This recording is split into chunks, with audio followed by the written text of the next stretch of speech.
Welcome back, this is Luca, and today we're going to talk about this little lens over here, the new Fuji 27mm f2.8 RWR lens, which is basically the upgrade from the previous version that was released in 2013 of a very popular lens, the 27mm f2.8, which is basically the only pancake lens in the Fujifilm catalog. The 18mm, it's kind of that, but it's not really a pancake lens. So this is the version 2. And what does it change from the previous version to this version? The two letters that I mentioned before, the R and the WR, are exactly the changes that this lens went through, which is the aperture ring, you hear it here, and the weather resistance. Now let me say two things on the weather resistance. To me, is kind of overrated at times because we've all been shooting without weather sealed lenses and cameras for a long time, and my personal experience is that I've never had great issues even with non-weather sealed cameras and bodies. I've been shooting close to that waterfall you see over there, and my camera got soaking wet. It was the X-T20 with the 12mm Zeiss, and they both worked without problems, even though they got frosted in ice. So weather sealing, I would not buy this lens for the weather sealing. What makes the difference, what may make the difference, is the aperture ring.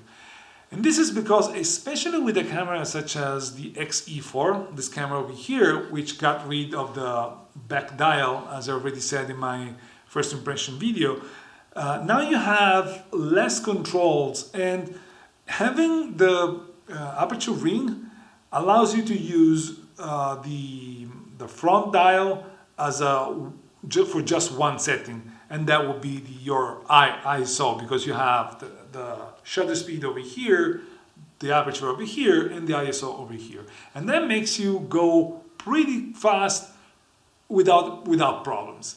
With any other camera that has two dials, that is not going to be a big problem. I've never, as I said in my review of the previous version, which if you haven't seen it, you're gonna find, I guess, over here or over here. Go have a look at it, because most of the things that I'm gonna say are related to that as well. As I said in that review, it's not a big deal. If you have the two dials over here, it's not a huge deal, because you get away with it without any real problems. So the big question when looking at this new lens is it worth upgrading from the previous one to this one? As I said before already, there's only two reasons to upgrade, which is the weather sealing and the aperture ring. To me, the weather sealing is not a reason to upgrade. The aperture ring is a good reason, especially again if you're using this camera. For all the rest, the lens performs identically to the previous version. And I mean, sharpness is the same. It is already sharp at f2.8 in the center. It's a little bit weaker on the extreme corners, but it's still good. And it gets pretty much perfect at f5.6, where both vignetting and corner weakness go away. And the autofocus, I thought, because I was reading, and this is what I mentioned in my first impression video, I thought it was going to be a little bit faster, even though you can hear it.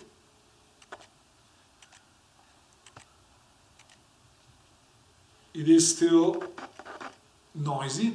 It is noisy, but I thought, reading, looking at other reviews, that it was going to be faster. To my eye, you're seeing. You will see something like right now. To my eye, the focusing speed and the focusing accuracy is the same.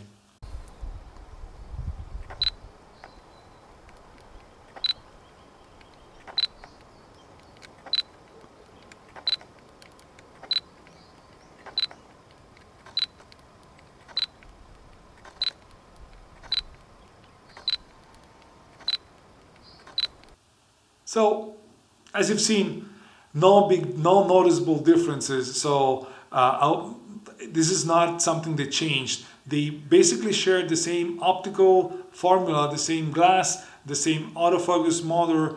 Everything is the same. So in my opinion, if you already have the old one and you don't desperately need the aperture ring, I would stay with the old one. There's no reason to upgrade. On the other hand, if you don't have the previous one and you're curious, or if you have the previous one and you want to buy the XE4 anyways, buy the kit with the XE4 because the lens comes up at a great price, and in that case you can sell the old one and have the new one and take advantage of the aperture ring that on an XE4 is going to make a lot of sense. Other than that, the lens performs the same. Now, what does it mean? Is it a good lens? Is it a bad lens? In my opinion, as I already said in the other video, this is a great lens. Not because it's optically spectacular, it is not, but it's really good. But the way it lets you shoot, the way it is unobtrusive, people barely notice you, and you get quite a character out of this lens, which you don't get from others. What I found out using this lens, the more I use it, the more I like it. And despite having this, I had the previous version from 2015, then I sold it because I was going to get this one. I'm always surprised at how good this lens turned out being, especially if you're doing casual shooting or street photography shooting. It is a 40 millimeters, 40.5 millimeters focal length. So it's not 50, it's not 35. You may have to adjust your eye to it. But once you do, this lens gets under your skin, and it's hard to explain the feeling that you get while shooting with this lens. And I will keep shooting this lens for street because I found that I always enjoy the results that I get out of it. So yeah, this lens has some kind of magic. Now, of course, being a 27mm f2.8, it's not a super fast lens, so you're not gonna have bokeh king out of this lens.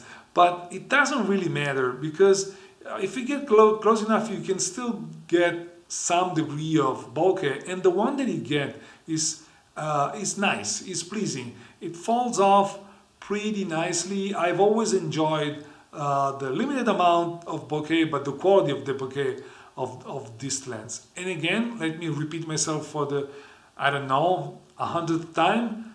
This lens fits this kind of cameras, the XE4, XE3, XE2, X Pro, whatever, really nice, and it'll gonna make your shooting and street photography a little bit better. I'm not saying it's gonna change your life, but I'm pretty sure it's gonna push your boundaries a little bit further, and it's gonna push your vision a little bit further.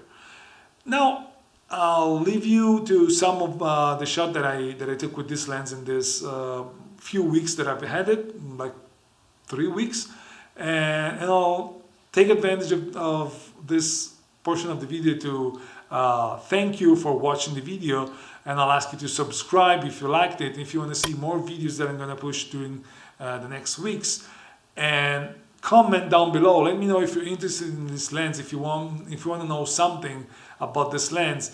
Let me know if you're planning on switching from another lens to this one, and let me know again if you don't like this lens, why you don't like this lens. Let's just discuss. It's everything for now. I'll say goodbye, and I'll let you watch a few pictures that I took with this lens. See ya.